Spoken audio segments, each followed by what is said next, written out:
ಇನ್ನು ಯೋಗ ವಿದ್ಯೆಯ ಪ್ರಾಮುಖ್ಯತೆ ಬಗ್ಗೆ ಹೇಳುವುದಾದರೆ, ಮನುಷ್ಯನು ಅನಾದಿ ಕಾಲದಿಂದಲೂ ಅನ್ವೇಷಿತನಾಗಿದ್ದಾನೆ.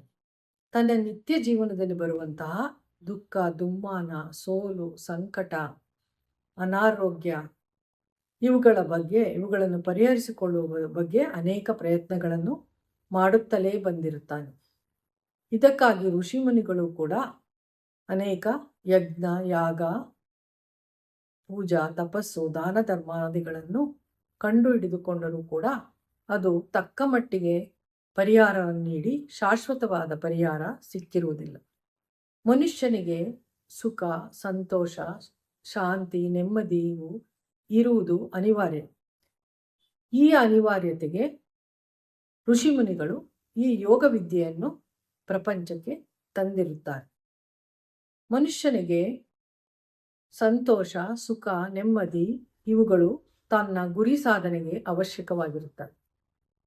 ಪತಂಜಲಿ ಮಹರ್ಷಿಯವರು ಈ ಯೋಗ ದರ್ಶನವನ್ನು ಇವುಗಳ ಪರಿಹಾರಕ್ಕಾಗಿ ಪ್ರಪಂಚಕ್ಕೆ ತಂದುಕೊಟ್ಟಿರುತ್ತಾರೆ. ಇದು ನಮ್ಮ ಭಾರತ ದೇಶದ ಕೊಡುಗೆಯಾಗಿದೆ ಎಂದು ಹೇಳಲು ನನಗೆ ಹೆಮ್ಮೆಯಾಗುತ್ತೆ. ಮನಯೇವ ಮನುಷ್ಯಾಣ ಕಾರಣಂ ಬಂಧ ಮೋಕ್ಷಯೋಹೋ. ಇಲ್ಲಿ ಶ್ರೀಕೃಷ್ಣ ಪರಮಾತ್ಮನು ನಮ್ಮ ಬಂಧ ಹಾಗೂ ಮೋಕ್ಷ, ಮುಕ್ತಿಗೆ ಮನಸ್ಸೇ ಕಾರಣ ಎಂದು ಹೇಳಿರುತ್ತಾರೆ. ಹಾಗೂ ಪ್ರಪಂಚಕ್ಕೆ ಯೋಗ ವಿದ್ಯೆಯ ಅದರ ಮಹತ್ವವನ್ನು ಬೋಧಿಸಿರುತ್ತಾರೆ. ಅದೇ ರೀತಿ ಭಗವಾನ್ ಮಹಾವೀರ, ಭಗವಾನ್ ಬುದ್ಧರು ಕೂಡ ಪ್ರಪಂಚಕ್ಕೆ ಯೋಗ ವಿದ್ಯೆಯ ಮಹತ್ವವನ್ನು ಪ್ರಚಾರ ಮಾಡಿರುತ್ತಾರೆ. ಪತಂಜಲಿ ಮಹರ್ಷಿಯವರು ಅಷ್ಟಾಂಗ ಯೋಗವನ್ನು ತಮ್ಮ ಪತಂಜಲಿ ಸೂತ್ರದಲ್ಲಿ ವಿವರಿಸಿದ್ದಾರೆ. ಈಗಾಗಲೇ ಹೇಳಿರುವಂತೆ ಯಮ, ನಿಯಮ, ಆಸನ, ಪ್ರಾಣಾಯಾಮ, ಪ್ರತ್ಯಾಹಾರ, ಧಾರಣ, ಧ್ಯಾನ, ಸಮಾಧಿ ಎಂಬ 8 ಯೋಗಗಳಿಂದ ಕೂಡಿದೆ. ಯಮ ನಿಯಮ ಅಂದರೆ ವೈಯಕ್ತಿಕ ನಡವಳಿಕೆ, ಸಾಮಾಜಿಕ ನಡವಳಿಕೆ. ಆಸನ ಅಂದರೆ ದೇಹದ ಭಂಗಿ. ಪ್ರಾಣಾಯಾಮ ಅಂದರೆ ಉಸಿರಿನಿಂದ ಮಾಡುವಂತಹ ಒಂದು ಪ್ರಕ್ರಿಯೆ ಪ್ರಾಣಾಯಾಮ. ಪ್ರತ್ಯಾಹಾರ ಯಾವ ರೀತಿ ನಾವು ಎಲ್ಲ ಇಂದ್ರಿಯಗಳ ಇಚ್ಛೆಗಳಿಂದ ದೂರ ಇರಬೇಕು ಎಂಬುದನ್ನು ಅದರಲ್ಲಿ ವಿವರಣೆ ನೀಡುತ್ತಾರೆ.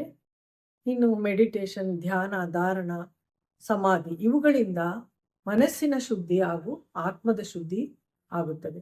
ಆತ್ಮದ ಶುದ್ಧಿ ಅಂದರೆ ಆತ್ಮದ ಸುತ್ತ ಒಂದು ಆವರಣವು ಇರುತ್ತದೆ.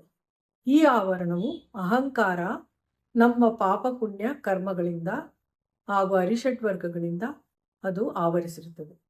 ಈ ಆವರಣಗಳನ್ನು ತೆಗೆದುಹಾಕಲು ಹಾಗೂ ಮನಸ್ಸಿನ ದೋಷವನ್ನು ಪರಿಹರಿಸಲು ಮಹರ್ಷಿ ಪತಂಜಲಿಯವರು ಈ ಯೋಗ ವಿದ್ಯೆಯನ್ನು, ಯೋಗ ದರ್ಶನವನ್ನು ಪ್ರಚಾರ ಮಾಡಿರುತ್ತಾರೆ. ಪರಮಾತ್ಮನ ತುಣುಕುಗಳೇ ಜೀವಾತ್ಮಗಳು. ಪರಮಾತ್ಮನಿಂದ ಜೀವಾತ್ಮ ಈ ಅಹಂಕಾರ, ಪಾಪಕರ್ಮಗಳು, ಸ್ವಾರ್ಥ ಇವುಗಳಿಂದ ಬೇರೆ ಆಗಿರುತ್ತಾನೆ. ಇವುಗಳನ್ನೆಲ್ಲ ಪರಿಹರಿಸಿ ಶುದ್ಧಿ ಮಾಡಿದಾಗ ಅವನಿಗೆ ಯಾವುದೇ ರೀತಿಯಾದಂತಹ ದುಃಖ, ಸೋಲು, ಅನಾರೋಗ್ಯ ಯಾವುದೂ ಇರುವುದಿಲ್ಲ. ಇವುಗಳನ್ನು ಮಹರ್ಷಿ ಪತಂಜಲಿಯವರು ತಮ್ಮ ಯೋಗ ಸೂತ್ರದಲ್ಲಿ ವಿವರಿಸಿರುತ್ತಾರೆ.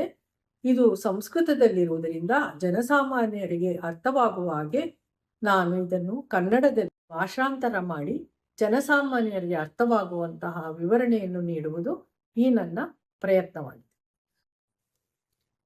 ಪತಂಜಲಿ ಶಬ್ದ, ಈ ಪತಂಜಲಿ ಶಬ್ದವು ಸಂಸ್ಕೃತದ ಶಬ್ದವಾಗಿದ್ದು ಇದರಲ್ಲಿ 2 ಪದಗಳಿವೆ, ಪತ್ ಮತ್ತೆ ಅಂಜಲಿ. ಪತ್ ಎಂದರೆ ಬೀಳುವುದು, ಅಂಜಲಿ ಎಂದರೆ ಕೈಗಳ ಮುದ್ರೆ. ಅಂಜಲಿ ಮುದ್ರೆ ಅಂದರೆ ಕೈಗಳ ಮುದ್ರೆಗೆ ಅಂಜಲಿ ಎಂದು ಹೇಳುತ್ತಾರೆ. ಇದಕ್ಕೆ ಒಂದು ಪೌರಾಣಿಕ ಹಾಗೂ ಐತಿಹಾಸಿಕ ಹಿನ್ನೆಲೆ ಇದೆ. ಒಮ್ಮೆ ಶಿವನು ಪಾರ್ವತಿಗೆ ಯೋಗ ವಿದ್ಯೆಯ ಬಗ್ಗೆ ಉಪದೇಶ ಮಾಡುತ್ತಿರುವ ಸಂದರ್ಭದಲ್ಲಿ ಭಗವಾನ್ ವಿಷ್ಣು ಹಾಗೂ ಭಗವಾನ್ ಬ್ರಹ್ಮರು ಕೂಡ ಹಾಜರಿರುತ್ತಾರೆ. ಭಗವಾನ್ ವಿಷ್ಣುವಿನ ಆಸನವಾದಂತಹ ಆದಿಶೇಷನು ಕೂಡ ಅಲ್ಲಿ ಹಾಜರಿರುತ್ತಾನೆ. ಈ ಯೋಗ ವಿದ್ಯೆಯ ಮಹತ್ವವನ್ನು ಕಂಡು ಆದಿಶೇಷನು ಆಶ್ಚರ್ಯಚಕಿತನಾಗುತ್ತಾನೆ. ಆಗ ಮಹಾವಿಷ್ಣು ಹಾಗೂ ಶಿವನು ಆದಿಶೇಷನಿಗೆ ಈ ಯೋಗ ವಿದ್ಯೆಯನ್ನು ನೀನು ಭೂಲೋಕಕ್ಕೆ ಹೋಗಿ ಪ್ರಚಾರ ಮಾಡಬೇಕೆಂದು ಆದೇಶಿಸುತ್ತಾರೆ. ಆ ಸಂದರ್ಭದಲ್ಲಿ ಭೂಲೋಕದಲ್ಲಿ ಗೌಣಿಕಾ ಎಂಬ ಮಹಿಳೆಯು ಸಂತಾನಹೀನಳಾಗಿ ಸಂತಾನ ಪ್ರಾಪ್ತಿಗಾಗಿ ಅನವರತ ವೃತ ನಿಯಮಗಳನ್ನು ಮಾಡುತ್ತಿರುತ್ತಾಳೆ. ಆ ಸಂದರ್ಭದಲ್ಲಿ ಒಮ್ಮೆ ಸೂರ್ಯ ಭಗವಾನಿಗೆ ಬೊಗಸೆಯಲ್ಲಿ ನೀರನ್ನು ತೆಗೆದುಕೊಂಡು ಅರ್ಘ್ಯವನ್ನು ಕೊಡುತ್ತಿರುವಂತಹ ಸಂದರ್ಭದಲ್ಲಿ ಆದಿಶೇಷನು ಒಂದು ಸಣ್ಣ ಹಾವಿನ ಮರಿಯ ರೂಪದಲ್ಲಿ ಅವಳ ಬೊಗಸೆಗೆ ಬೀಳುತ್ತಾನೆ. ನಂತರ ನೋಡುತ್ತಿರುವಾಗಲೇ ಅವನು ಒಂದು ಮಗುವಿನ ಹಾಗೆ ಪರಿವರ್ತನೆ ಆಗುತ್ತಾನೆ. ಪಟ್ ಅಂಜಲಿ ಅಂದರೆ ಬೊಗಸೆಯ ನೀರಿಗೆ ಬಿದ್ದರಿಂದ ಆ ಆದಿಶೇಷನಿಗೆ ಪತಂಜಲಿ ಎಂಬ ನಾಮಕರಣವಾಗುತ್ತೆ. ಮುಂದೆ ಆದಿಶೇಷನ ಅವತಾರ ಆದಂತಹ ಪತಂಜಲಿ ಮಹರ್ಷಿಯವರು ಈ ಯೋಗ ವಿದ್ಯೆಯನ್ನು ಭೂಲೋಕಕ್ಕೆ ಪ್ರಚಾರ ಮಾಡಿರುತ್ತಾರೆ. ಯೋಗ ಶಬ್ದದ ಅರ್ಥವನ್ನು ಹೇಳುವುದಾದರೆ, ಯೋಗ ಶಬ್ದವು ಕೂಡ ಸಂಸ್ಕೃತ ಪದವಾಗಿದ್ದು 2 ಧಾತುಗಳಿಂದ ಉತ್ಪನ್ನವಾಗಿದೆ. ಯುಜಿರ್ ಯೋಗೆ, ಯುತ್ ಸಮಾಧವು ಎಂಬ ಧಾತುಗಳಿಂದ ಈ ಶಬ್ದವು ಉತ್ಪನ್ನವಾಗಿದೆ.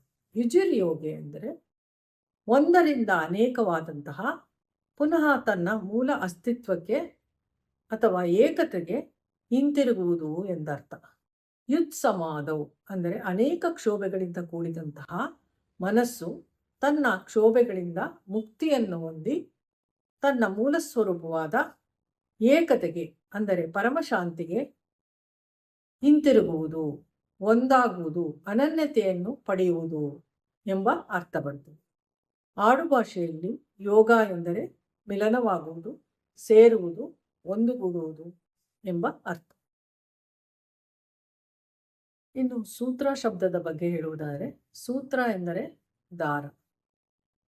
ಅಲ್ಪಾಕ್ಷರಂ ಅಸಂದಿಗ್ಧಂ ಸಾರವತ್ ವಿಶ್ವತೋಮುಖಂ ಅಸ್ತೋಭ್ಯಂ ಅನವದ್ಯಂ ಚ ಸೂತ್ರಂ ಸೂತ್ರವಿದೋ ವಿದುಹು.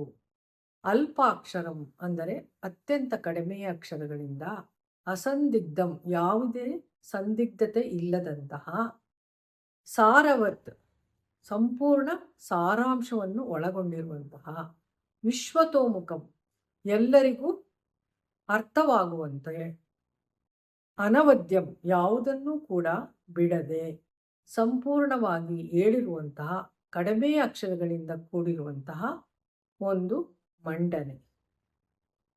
ಈ ಸೂತ್ರವು ಒಟ್ಟು 196 ಇದೆ. ಪತಂಜಲಿ ಯೋಗ ಸೂತ್ರವನ್ನು 196 ಸೂತ್ರಗಳನ್ನು 4 ವಿಭಾಗಗಳಾಗಿ ಮಾಡಿರ್ತಾರೆ. ಮೊದಲನೆಯದು ಸಮಾಧಿ ಪಾದ 51 ಸೂತ್ರ, ಸಾಧನ ಪಾದ 55 ಸೂತ್ರಗಳು, ವಿಭೂತಿ ಪಾದ 56 ಸೂತ್ರಗಳು, ಕೈವಲ್ಯ ಪಾದ 34 ಸೂತ್ರಗಳು. ಒಟ್ಟು 196 ಸೂತ್ರಗಳು ಎಂದು ಖ್ಯಾತಿಗೊಂಡಿದೆ.